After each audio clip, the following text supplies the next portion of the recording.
सहारनपुर के अंदर एक विशेष स्थान है अपने परमात्मा का, और एक बहुत ही अनमोल उदाहरण है संत गरीबदास जी, जिनको कबीर परमेश्वर प्राप्त हुए थे, मिले थे छुडानी गांव में। सतलोक से चलकर वो परमेश्वर आए थे, और गरीबदास जी गांव छुडानी, जिला झज्जर, हरियाणा, भारतवर्ष की भूमि पर सन 1717 में उनका जन्म हुआ था गरीबदास जी का। जब 10 वर्ष के हो चुके थे, वो गौओं के पाली गवाले थे खेतों में, वहां परमेश्वर आकर मिले थे। उसके बाद परमात्मा ने उनको साक्षात्कार कराया और अपना सतलोक दिखाया, जहां परमेश्वर रहते हैं, जहां से हम बिछुड़कर आए हुए हैं। तो आगे चल के गरीबदास जी ने परमात्मा कबीर जी की महिमा कलम तोड़ आंखों देखा हाल पूरा लिखा हुआ है, जिसको ग्रंथ सदग्रंथ साहिब हम बोलते हैं, जिनका ये पाठ चल रहा था 3 दिन उस अमरवाणी का। तो गरीबदास जी द्वारा लिखवाई गई वो वाणी है। तो गरीबदास जी का एक शिष्य था भूमड़ सैनी नाम का एक भक्त, सहारनपुर का, कहीं अपनी रिश्तेदारी में गया हुआ था। वहां गरीबदास जी सत्संग कर रहे थे। उस पुण्यात्मा ने सत्संग सुन लिया और गरीबदास जी से उपदेश ले लिया। फिर वो छुडानी जाने लग गए, जहां गरीबदास जी प्रत्येक पूर्णवासी को सत्संग किया करते थे। अब वो धीरे धीरे इतने प्रभावित हो गए वो भूमड़ भक्त सैनी के प्रतिदिन न प्रति महीना सहारनपुर से चलकर छुडानी आने लग गए।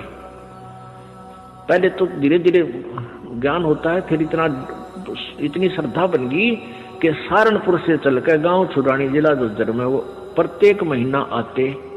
पहले ना तो कोई कन्वेंस थी, ना कोई रास्ते थे, पैदल आना। सहारनपुर से चलकर, सहारनपुर से मेरे ख्याल में झज्जर छुडानी गांव 100 किलोमीटर से 150 से 200 किलोमीटर के आसपास है। अब वहां से पैदल चलना, और पहले वर्षा के दिनों में ये जैसे बीच में दरियाएं बहा करती थी, उन पर कोई पुल भी नहीं था, वो आते थे। वो ऐसे पिछले 1 वर्ष से ऐसा उसने प्रक्रिया कर ली। अब गरीबदास जी ने कहा, बेटा ऐसे दुख ना पाया कर, तू 1 आधा महीना छोड़ कर आ जाएगा। नहीं बोला, गुरुजी मेरे को डटया नहीं जाता, मुझसे रुका नहीं जाता। तो गरीबदास जी बोले, कोई बात नहीं बेटा, तेरी मौज है। अब क्या हुआ कि गरीबदास जी ने भादुआ सुदी दूज को शरीर छोड़ना था। उससे पहले उस भगत से कह दिया, बेटा अब तू यहां मत आना, ये मेरा ऑर्डर है, आज के बाद यहां नहीं आएगा। अब भूमड़ रोने लग गया, भूमड़ भगत रोने लग गया। काफी रोता रहा कि गुरुजी ने ये बड़ा आदेश दिया, क्या बात है, मेरे से कोई त्रुटि बन गई, कोई गलती होगी मेरे से। परमात्मा गरीबदास जी बोले, बेटा क्यों रो रहा है? कि जी यूं रो रहा हूं, मुझदास से कोई गलती तो नहीं बन गई, आपने यहाँ न आने का, आपके दर्शन ना करने का आदेश दे दिया। परमात्मा ने कहा, गरीबदास जी ने कहा कि दर्शन ना करने का आदेश नहीं दिया मैंने, यहाँ न आने का आदेश दिया है। मैं तेरे पास वहीं आऊंगा बेटा। बालक मैंने शादी कर दी, 4 लड़के थे, 2 लड़की गरीबदास जी के पास संतान थी। लड़कियों ने शादी नहीं करवाई, ब्याह नहीं करवाया था, वो आजीवन ब्रह्मचारी रही थी अपनी भक्ति की। 4 बच्चों का ब्याह कर दिया। अब मैं फ्री हूं बेटा, वहां आऊंगा तेरे पास, और तेरा बाग है बताते हैं वहां। अच्छा कहा जी, आपकी दया है, आपकी कृपा से तो सब कुछ हो रहा है। तो भाई उस बाग में मेरी एक झोपड़ी डाल दिए बेटा, मैं भी अपना भजन करूंगा और तेरे को सेवा दर्शन हो जाएंगे। तो बड़ा खुश होया और वापस चला गया। अब इंतजार कर रहा है, गुरुजी आए नहीं। उधर क्या हुआ, गरीबदास जी ने वो शरीर छोड़ दिया भादुआ सुदी दूज को सन 1778 में। तो 6 महीने हो गए। भूमड़ वहां रोए जैसे धर्मदास जी रोया करते तरफ में, और इतना बुरा हाल हो गया, हे भगवान क्या हो गया। और उधर से उसका बाग सूख गया। बाग कति सारे में कीड़ा लाग के कति सारा सू किया। उसने सोची भाई मेरे भगवत जरूर अवश्य गलती बनी है जब गुरुदेव ने मुझे वहां दर्शन करने की मनाही कर दी। अरे इधर से यहाँ मेरा बाग सू किया, अपने आप को कोस रहा है, अपने अपने अपने अवगुणों को ढूंढ रहा है। मैंने कौन सी गलती ऐसी कर दी जो गुरु जी रूस के मेरे थे। तो 6 महीने रोता रहा। बसंत पंचमी के दिन गरीबदास जी बहादुआ में शरीर छोड़कर बसंत पंचमी के दिन उसी शरीर में 61 साल की आयु के शरीर में, और वह भूमड़ के घर पर जाकर सच्चाई बोल दी। अब भूमड़ चरणों में पड़कर खूब रोया है। भगवान मंत्र ने सोच ली थी कि मेरे से कोई गलती बन गई गुरुदेव, आप रुष्ट हो गया, पाए कोई ना। गरीबदास जी बोले भाई कोई बात ना बेटा, थोड़ा सा लेट हो गया, मैंने काम हो गया था।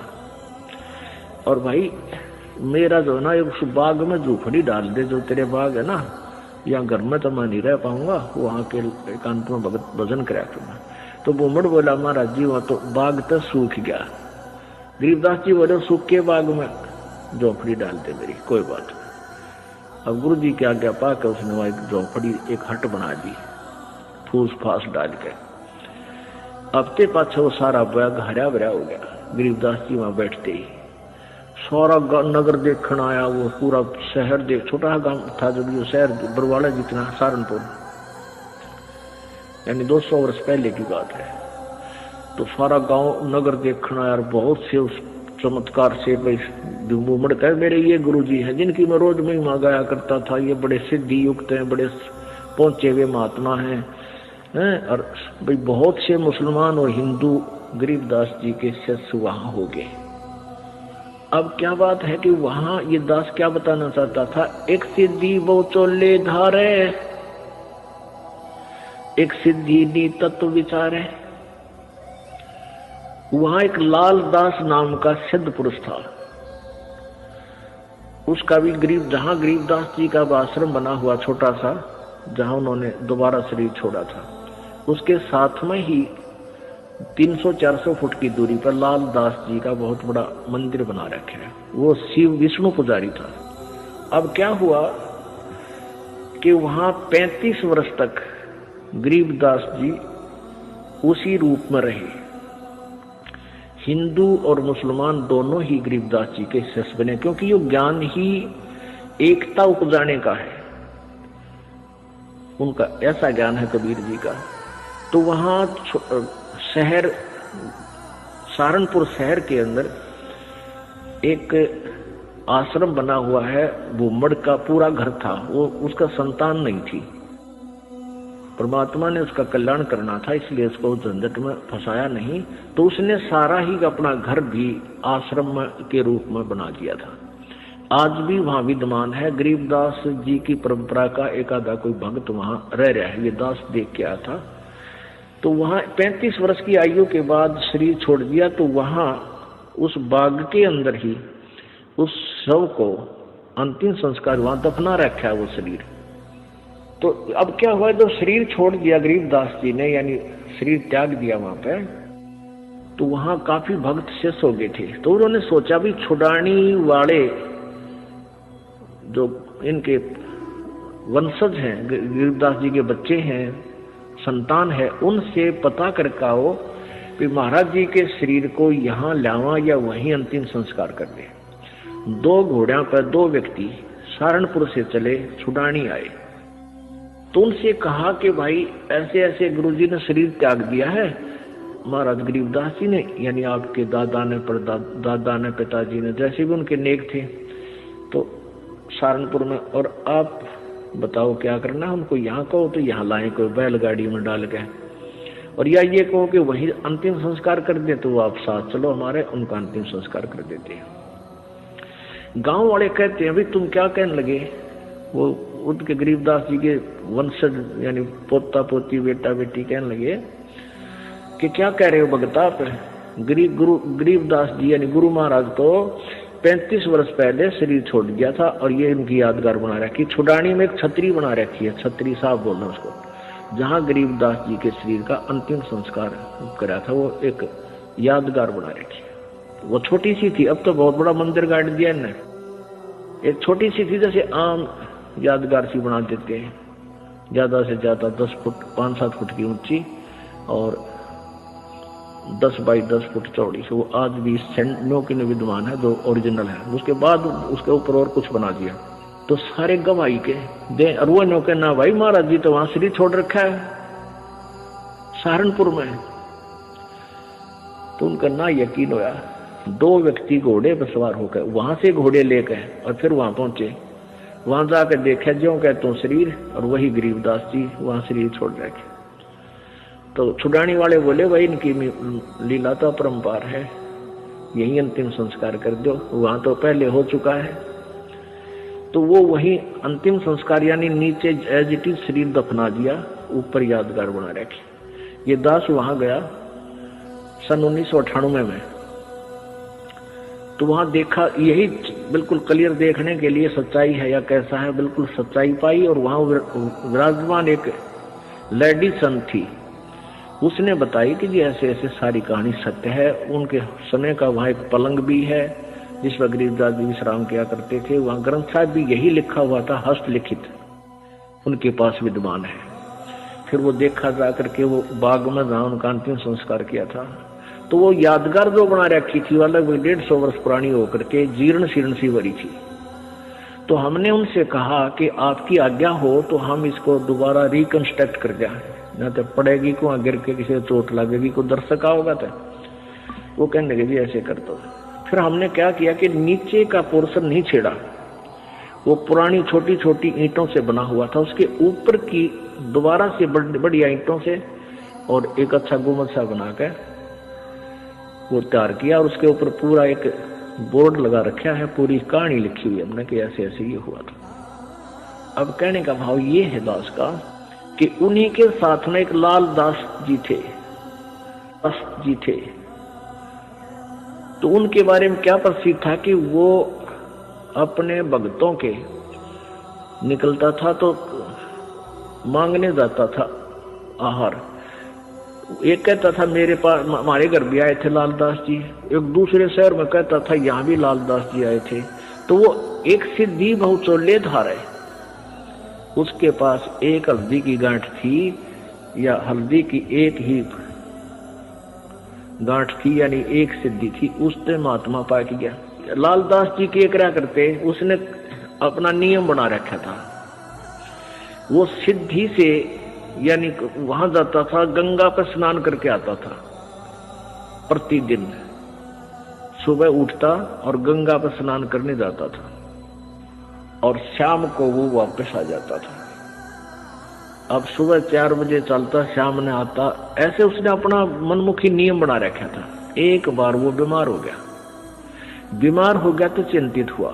गरीबदास जी उनके पास जाते थे, उन्हें ज्ञान भी समझाते थे, पर वो अनाड़ी कति नहीं माना था। वो इतना बीमार हो गया कि उसको चिंता होगी कि भाई मैं अब स्नान नहीं कर सकूंगा गंगा में। तो गरीबदास जी उसको चिंतित देखकर कहने लगे भाई चिंता ना करे, सवेरे गंगा यहीं आ जाएगी तेरे आसपास ही।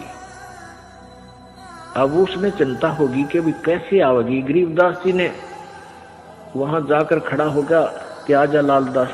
जहां लालदास जी का वो आश्रम है उससे 100 फुट की दूरी पर वो अब भी गंगा बह रही है, छोटी सी नाला सा है, उसको गंगा जैसा ही जल है उसमें।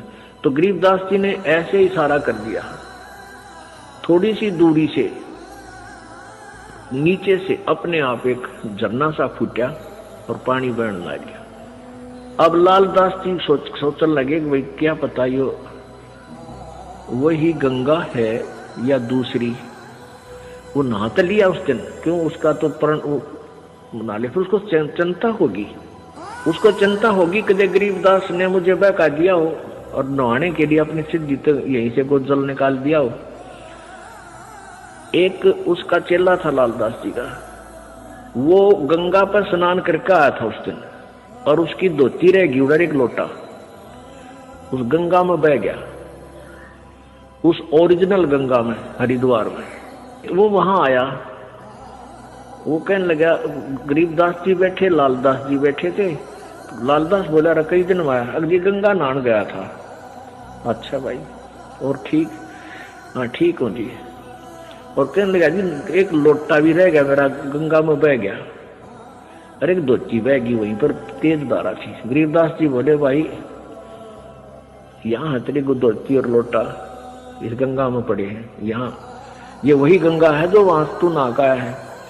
अब लालदास जी ने सोचा भाई जय इसके धोती लोटा यहाँ पा गए तो सचमुच ये वाह गंगा है। दोनों तीनों उठ कर गए, वो धोती लोटा वही पलोटा धोती और पड़ोस होकर वहीं पड़े, उन पैर साथ में गांठ कर, वैसे कच्चा ही गांठ था। वो लोटा उठाया, उस पर नाम था उस भगत का, नाम खुदवा रखा था उसने। ने बोला महाराज जी तो सचमुच वाह गंगा में तो हमारे द्वार नहा का था, वहां खूब गुम हुए थे, ये पाए यहाँ पर। तब उस लालदास का पेटा भरा, इतना उसकी मृत्यु का निकट आ गया। मालिक की वाणी उसने संभाली कोई ना। तो पुण्यात्माओं इस तरह हम कहाँ विचलित थे। और संत सब कूप है केते सरिता नीरे, दादू अगम अपारे है ये दरिया सत्य कबीर। ईश्वरीय शक्ति से युक्त बहुत से संत आपको मिलेंगे। अब जैसे कुछ तो कुआ टाइप समझ लो, कुआ इतना ही काम कर सके, आपके पीने का काम चला दे, पानी का पीने का नथिंग, और फिर इसके उससे ज्यादा नहीं।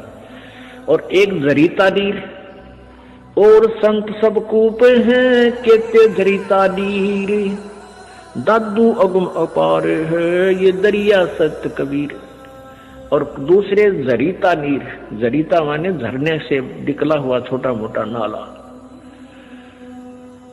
और कबीर परमात्मा को दरिया समझो कि दरिया में नदी से कितना इतना पानी प्रयोग जल प्रयोग करो, चाहे नहर भी निकाल लो और पशु भी नहा धो लो, उसमें सिंचाई भी कर लो, तो भी जल अंत नहीं होता। यानी पूर्ण समृद्ध है कबीर जी।